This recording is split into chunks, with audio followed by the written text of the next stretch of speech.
Victory रहा sir. अब प्रधानमंत्री कह रहे हैं कि बिहार के बाद बंगाल की पारी है। आप इसको किस तरीके से देखते हैं, जिस तरीके की विक्ट्री हुई और बंगाल अगले साल चुनाव वहां पर है, कितनी बड़ी अग्नि परीक्षा? देखिए, देश भर में जो विकास हुआ है, देश भर में जो अलग अलग प्रकार से जनता की सेवा हुई है, उसका एक प्रकार से प्रमाण बिहार के चुनाव के रिजल्ट में देखने को मिलता है। पिछली बार कुछ प्रदेशों में कांग्रेस और उनके नेताओं ने भ्रमित करा था, गुमराह किया था जनता को, उसका भी बदला प्रदेशों के चुनाव में जनता ले रही है। आपने देखा महाराष्ट्र में कैसी ऐतिहासिक विजय प्रधानमंत्री मोदी जी के नेतृत्व में एनडीए की हुई। आपने देखा किस प्रकार से हरियाणा में तीसरी बार भाजपा की सरकार आई। दिल्ली में आपने देखा कि 13 साल बाद भारतीय जनता पार्टी की सरकार आई और वास्तव में उसके पहले भी कांग्रेस थी। तो 25 साल के बाद भाजपा की सरकार आई।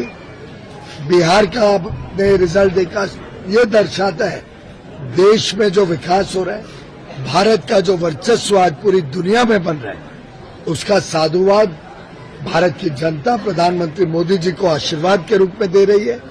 और इसी प्रकार से आगे आने वाले दिनों में बंगाल हो या तमिलनाडु, भारतीय जनता पार्टी और हमारे मित्र पक्षों की एनडीए की विजय सुरक्षित है।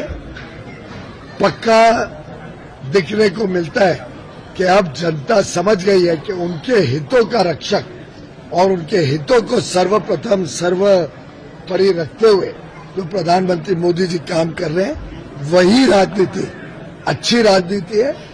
मैं ईश्वर से प्रार्थना करता हूं कि प्रधानमंत्री मोदी जी जो देश के लिए समर्पित भाव से, संवेदनशीलता से इतने सारे काम कर रहे हैं, गरीबों को एक उज्जवल भविष्य दे रहे हैं, मध्यम वर्गीय परिवारों की आमदनी बढ़े, किसानों की आमदनी बढ़े, उनका खर्च कम हो। आखिर कभी आपने सोचा था महंगाई 1% से भी नीचे चली जाएगी?